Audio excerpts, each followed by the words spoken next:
கிறிஸ்துவுக்குள் மிக அன்பானவர்களே, இந்த வாரத்தின் முதல் நாளிலே உங்களை சந்திப்பதிலே பெருமகிழ்ச்சி அடைகிறேன்.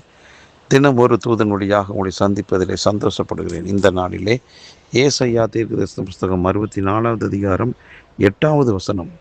இப்பொழுதும் கர்த்தாவே, நீர் எங்களுடைய பிதா, நாங்கள் களிமண், நீர் எங்களை உருவாக்குகிறவர், நாங்கள் அனைவரும் உமது கரத்தின் கிரியை என்று தேவ மனுஷன் தேவ சமூகத்தில் தன்னை அர்ப்பணித்து சொல்லுகிற ஒரு நல்ல வார்த்தை. அன்பானவர்களே, இன்றைக்கு வாரத்தின் முதல் நாளில் நாம் நன்றாக அறிந்திருக்க வேண்டிய ஒன்று என்னென்னா, ஆண்டவரை பற்றி தான். அவர் எப்படிப்பட்டவர் என்று. அவர்தான் நமக்கு தகப்பன். அவர் நம்மை உருவாக்குகிறவர் என்று நன்றாக அறிந்து கொள்வோம். இந்த வானத்தை பூமியை படைத்தவர் அவர் தான். உங்களை என்னை படைத்தவர் அவர் தான். ஆகவே இன்றைக்கு நம்முடைய வாழ்க்கை யார் கையில் ஒப்படைச்சா நல்லா இருக்கும்? ஒரு பணம் எடுத்துக்கொண்டால் ஒரு ஒரு மதுபான பிரியன், அவன் கையில் பணம் கிடைச்சதுன்னா அவன் குடிச்சே தீர்த்துருவான். ஒரு சீட்டு விளையாடக்கூடிய ஒரு மனுஷன் கையில் பணம் கிடைச்சதுன்னா அவன் சீட்டு விளையாண்டே முடிச்சிருவான். இப்படி ஒவ்வொரு மனுஷன் கையிலையும் பணம் கிடைக்குது.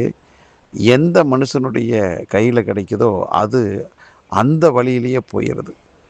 ஆனால் இன்றைக்கு நாம் நம்முடைய வாழ்க்கையை யார் கையில் ஒப்படைக்கணும், அதுதான் முக்கியம். படைத்தவர் கையில் ஒப்படைச்சிட்டோம்னா அது ரொம்ப ரொம்ப ரொம்ப ரொம்ப நல்லது. ஏன்னா அவர் எதுக்காக உங்களை என்னை படைத்தாரோ அந்த நோக்கத்தை நம்மை கொண்டு நிறைவேற்றுவார். ஆகவே இன்றைக்கு வாரத்தின் முதல் நாள் நாம் ஆண்டவரை ஆராதிக்கக்கூடிய பிள்ளைகள் ஆலயத்துக்கு ஒழுங்காக செல்வோம்.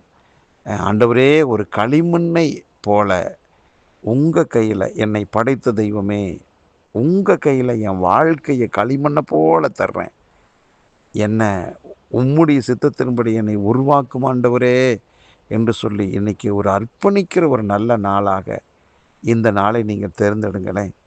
இந்த மாதத்தின் முதல் ஞாயிற்றுக்கிழமை அல்லவா? முழு மனதோடு ஆண்டவர் கையில் ஒப்படைச்சிருங்க.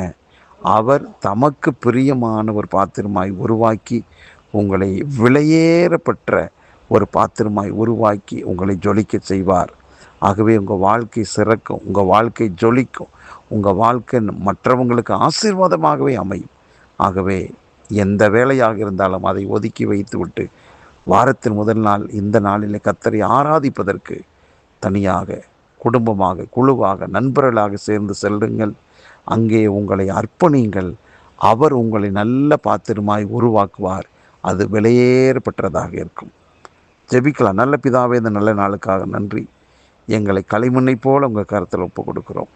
நல்ல பாத்திரமாய் எங்களை வணைந்து, ஆண்டவரே உமக்கு பிரியமான பாத்திரமாய் வணைந்து எங்களை ஜொலிக்க செய்ய போகிறதுக்காக நன்றி. இதை கேட்டுக்கொண்டிருக்கிற ஒவ்வொருவரும் இன்றைக்கு முழு மனதோடு உம்மை ஆராதிக்க வருவார்களாக, உண்மையாய் ஆராதிப்பார்களாக, அர்ப்பணிப்பார்களாக.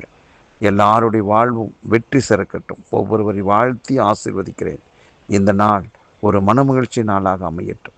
இயேசு கிறிஸ்துவின் நாமத்தை ஜெபிக்க நல்ல பிதாவே, ஆமென்.